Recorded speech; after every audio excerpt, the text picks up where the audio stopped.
Welcome to the Catholic Midlife podcast, where we're addressing the challenges and the opportunities of midlife from a uniquely Catholic perspective. Join us each week as we spark a midlife renewal and create a firm foundation for the next wonderful, exciting, awesome season of life.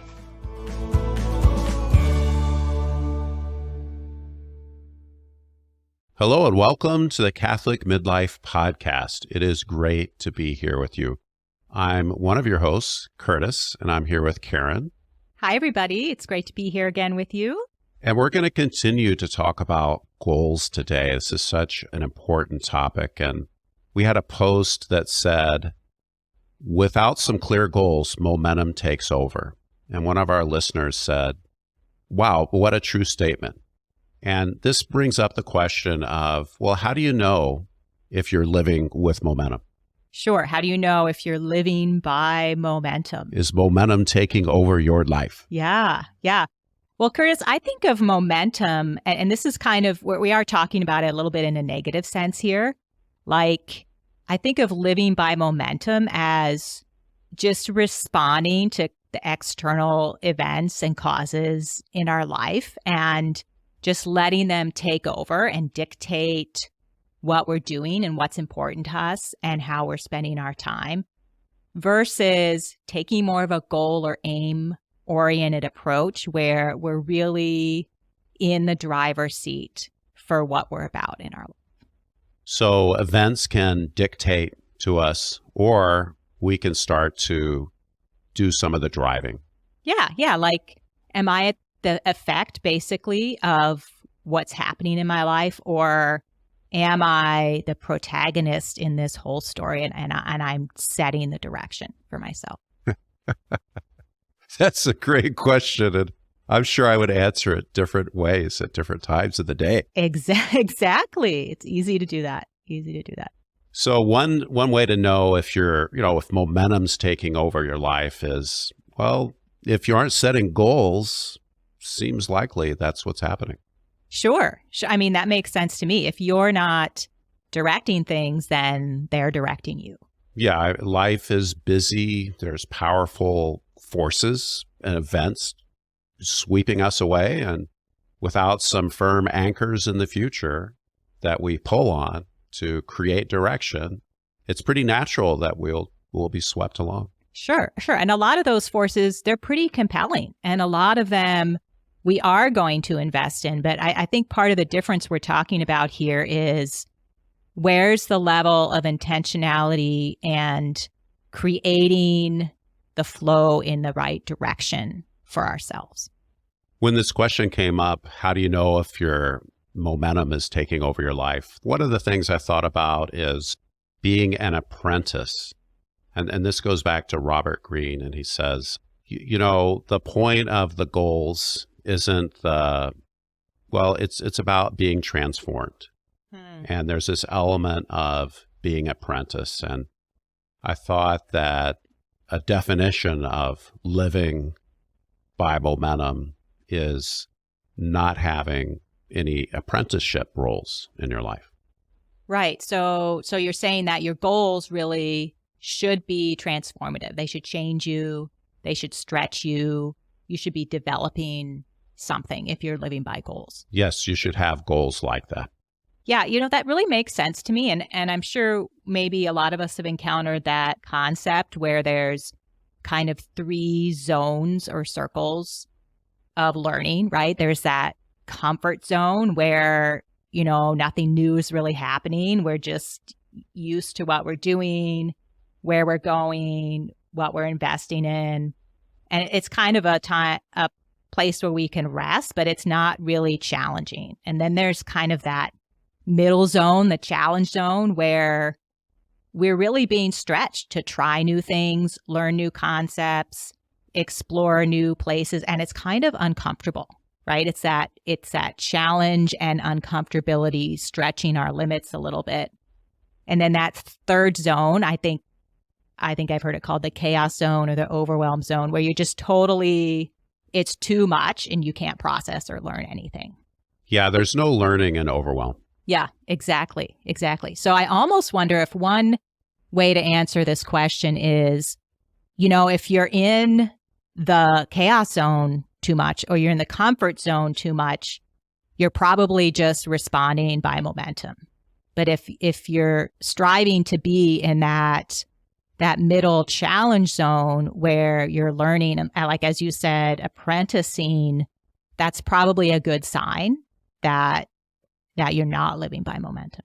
Yeah, apprenticing. So let's kind of go with that language because it evokes the idea of working towards something, of working under a master, perhaps, learning, being open to new things. And that's kind of our midlife, or Right. it can be.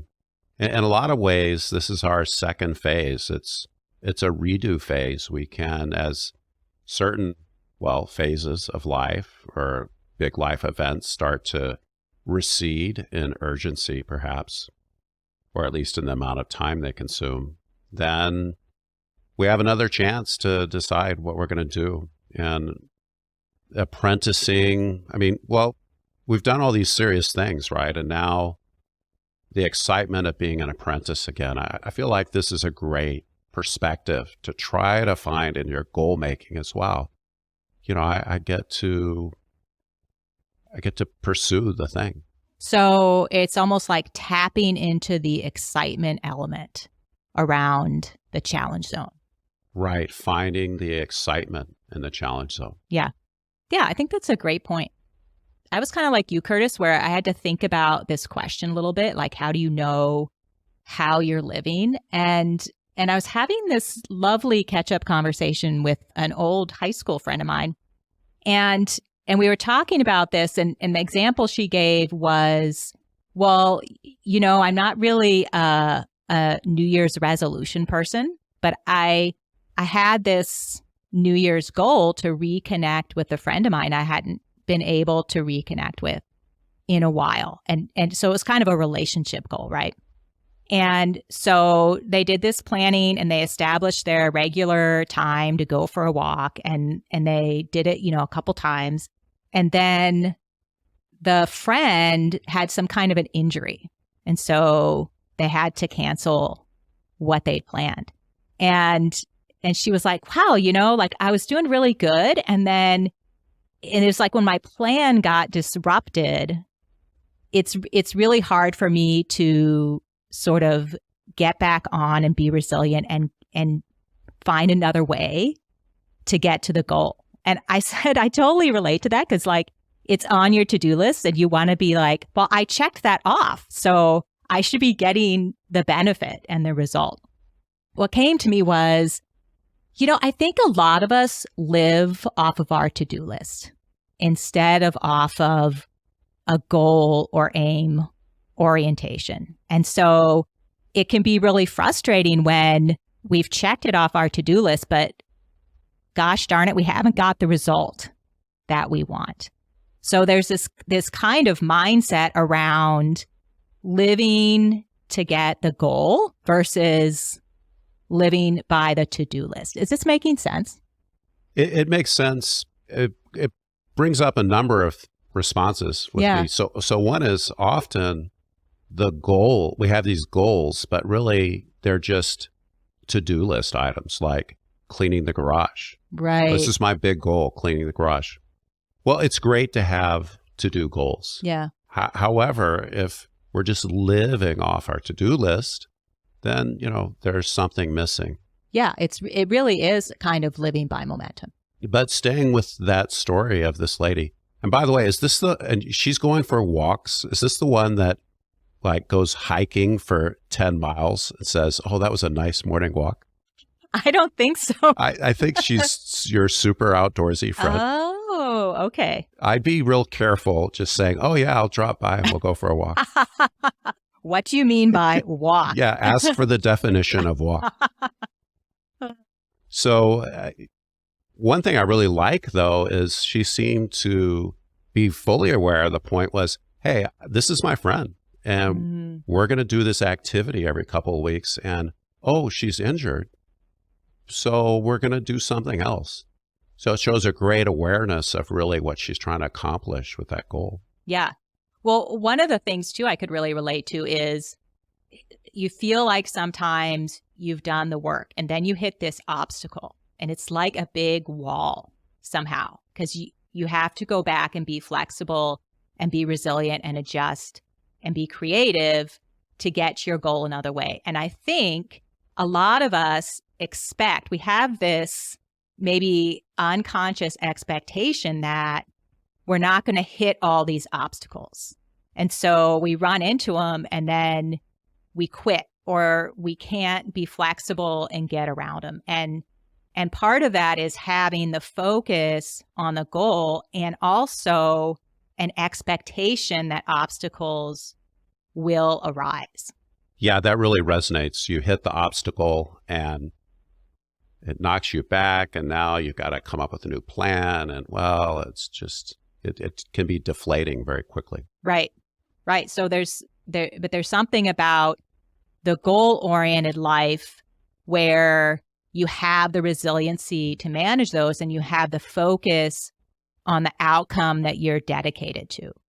And I think there's a lot of research on this actually about sometimes when you make the goal, it's extremely helpful to envision what obstacles might arise and envision yourself moving through and overcoming the obstacle. And people who do that, the research shows, are much more likely to reach that overall goal that they're looking for. It's so funny that we don't anticipate obstacles. I know. Right? I know. We're surprised or frustrated. We're endlessly surprised. Exactly. I'm always shocked when things don't go the way I planned. It's really funny.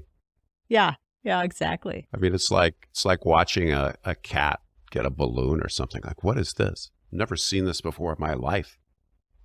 Yeah. We could be really inspired by animals and people who just show that, I guess there's a lot of words for it, but focus is probably a very positive word. See. So it's not an obstacle, it's an opportunity. Yeah. It's a cat toy. So just to pull together some of the ways we're answering this question, Curtis, that question about, well, how do you know if you're falling into living by momentum versus by goals? I feel like we've said, well, if you're not setting goals, you're probably just living by momentum. Or if your goals aren't really stretching and changing you, if you're not kind of in apprentice mode, learning mode, if you don't have the right kind of challenge in your goals, or even like if you're not uncomfortable in some areas of your life, then that could be a sign that you're, just responding to momentum. We said if you find it hard to deal with obstacles that come up and you'd really like more resilience in life, that could be a sign. Or, if you just kind of live by checking off your to-do list versus having this focus or goal orientation, that could be a sign too. Or if you're a cat lady. I hate to say it, but if you're just a cat lady, if you're all about cats, momentum is taking over. Fur balls are taking you over. I don't think so. I think people can have very solid goals around loving the animals in their life and caring for them. At a certain point, you become a cat lady. Just remember that. I'm planning to. So a lot of these themes that you mentioned, being an apprentice, stretching and changing you, having the right kind of challenge, dealing with obstacles. The Christian ethic has a strong theme of growth and development. And that's what I'm thinking of as you talk about those things. Is I listened to a homily at the beginning of this week, and it talked about bringing your gifts and talents into play for the kingdom and how that was a thing, how it was important. And this goals plays into all that. I mean, obviously, it's a collaboration with God, and we're just contributing, but we have to make our contribution. I feel like sometimes in the Christian world, personal development can get a bad rap. because it's seen as perhaps shown in this light where it's disconnected from God and the work of God. And yet there's so many powerful tools and skills there. And so I really like what you just said about this ongoing focus on growth and development, which I agree is really present in the Christian worldview. And having that in collaboration with God and the work of God, and really co-creating that growth with God. I agree that the self-development kind of world can be very self-centered. Yeah. Doggone it, I can't say aggrandizing. Good job. So that's a real turnoff when we hear the me. However, so many of these aspects of Christian life require growth and development. I was reading the apostolic letter on the fourth centenary of the death of Francis de Sales, and he has some beautiful images he pulls from Francis de Sales about growth and development. Is that the letter that just came out a couple months ago? Yeah, and now all of a sudden the name of it is escaping me. Sorry about that. It's okay. But it's Latin for on the fourth centenary of the death of Francis de Sales. And it's a beautiful letter, and I hope we can spend an episode soon just to reflect on it. Awesome. So back on this collaboration and even co-creation theme, you know, so we can do this growth and development, and God can still be very much, I guess, driving. We're helping him drive. So if I help Taylor Swift and collaborate on a new hit song with her, she's probably going to be the major collaborator. Is that one of your goals? No, but if there is a listener out there, I do have a song that I could collaborate on with Taylor Swift. Do you want to hear about it? No. No. You know what this makes me think of, though? It makes me think of when we were on vacation in Cape Cod and we went to that concert, and the name of the musician is escaping me, but she was very instrumental in collaborating on some of the music behind a show called Nashville, which I've never seen.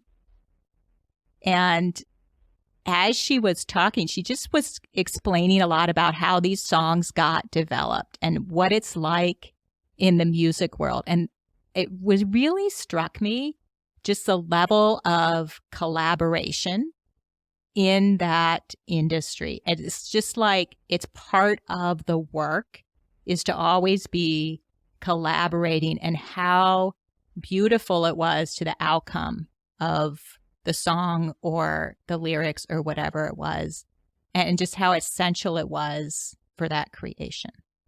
And it was striking how there was all that collaboration, but it was visions coinciding. One of her stories was some producer was listening to one of her albums, and she had on her heart this desire to do something kind of Appalachian, kind of a bluegrass theme. She's more of a country writer. And this man had a certain range of instruments he wanted to play. And they got together and they're really excited because they had this sort of shared vision around the type of music they wanted to make together. And they had a great collaboration. Yeah, I think that's a beautiful image, what you just shared. Karen, we're talking about collaboration and growth and challenge and the excitement of being an apprentice. There's so many areas to make goals in, and it's just striking when I talk to people that usually they're thinking about just a couple areas. Often it's in the physical realm, and often it's just things off their to-do list. But there's so many areas that we can have goals in, and maybe picking new kinds of goals and new kinds of areas is a way to move out of your comfort zone and find some new challenges. You know, areas are like work, there's finance that comes up a lot, achievement, of course, that's a favorite, but also health, love, family, parenting, friendships, social connection, engaging play. Play and recreation is important. It has a role in our life. contribution and meaning, spiritual connection. So there's all these different areas for setting goals. Yeah. And I think we mentioned this last episode, but if you go to our website on the homepage, there's a free midlife assessment. And that really helps you to kind of break down the different areas of life and consider how satisfied you are in the different areas. And I remember when I first encountered assessments like this, there were just things that I had never considered setting goals in, like the area of fun and enjoyment. Like, how many of us set enjoyment goals? And that's turned out to be very helpful and powerful for me in terms of positive emotion and the kind of life I want to create, to set some fun and enjoyment goals. Well, that's funny, because I have a funny story Okay. about that. Do you want to hear this story? This one I do want to hear. Thank you. Yeah, you're welcome. So I was on men's retreat. There were about 300 men, and it was a whole weekend, and there were lots of talks about discipleships and virtue and being a better husband or a better dad and building up your prayer life. And we got to a certain point in the retreat where it was becoming a little more practical, and we were invited to get into small groups to make some more specific resolutions, goals, to carry us out of the weekend. And they gave us a list of maybe 10 topics, and then we were supposed to pick a topic and then go in that big room to sit with the people that wanted to talk about that topic. And so the topics were, again, there are things like better husband, better dad, prayer life, frequenting the sacraments. And there was this one that was something like developing life-giving leisure activities outside of work and family. And so the men segregated themselves into all these different groups. And in that last group for developing life-giving leisure activities, there was one guy sitting there by himself. Everybody's looking at him. Don't you want to work on your marriage? That is so interesting to me.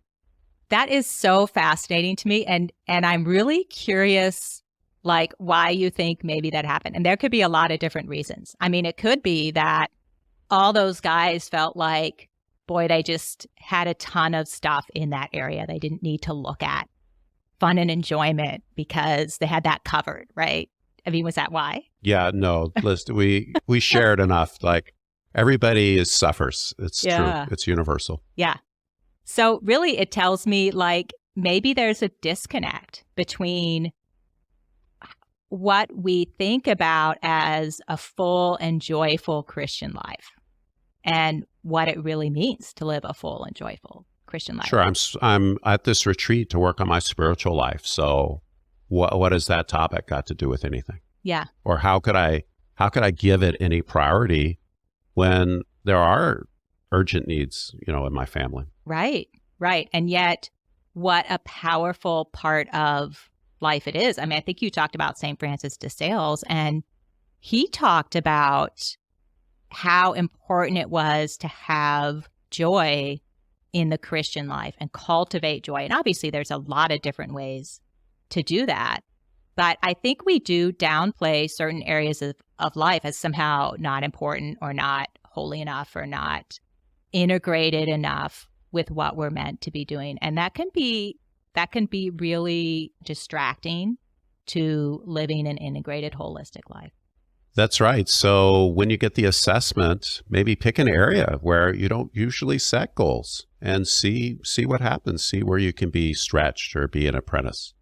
That's a great idea. And we've got a number of questions on the assessment to consider as you're thinking about where you want to start to set goals for this year or for the next few years.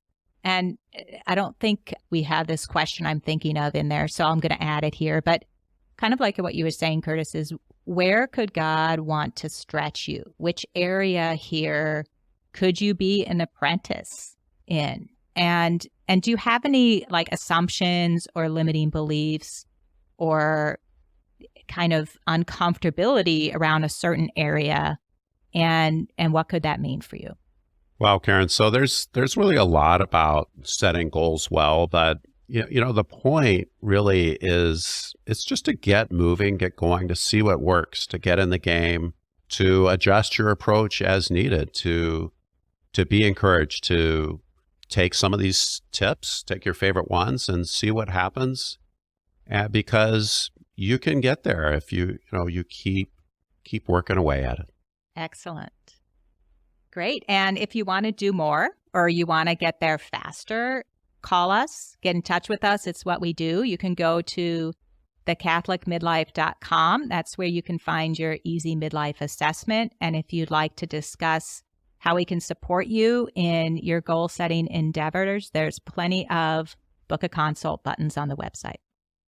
That's so great. Well, it's great to be here with everyone, and we will see you next week.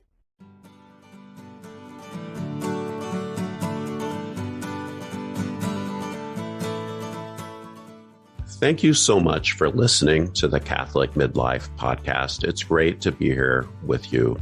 Be sure to subscribe on your favorite app or platform. Leave a review. That's so helpful so that others like you can find the podcast. And be sure to tell your friends. We'll see you next week.